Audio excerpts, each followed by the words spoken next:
Hi guys, welcome to the channel. In today's video, I am going to show you how you can delete a YouTube video. So before getting into this video, must subscribe to our YouTube channel and click on the bell icon. So the first step you simply need to do is to open YouTube in your browser. So once you open YouTube, you simply need to select your channel and here you need to click on YouTube Studio. So once you are in YouTube Studio, you simply need to click on content.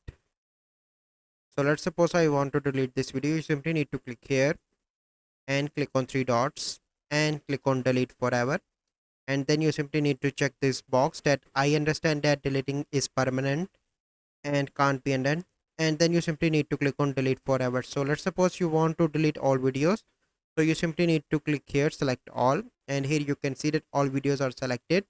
Then you simply need to click on more actions and click on delete forever, and you simply need to check this box and click on delete forever. So this is the process by which you can delete YouTube videos. So I hope you find this video helpful. If you find this video helpful, must like this video, subscribe to our YouTube channel for future videos. We'll see you in the next video. Thank you.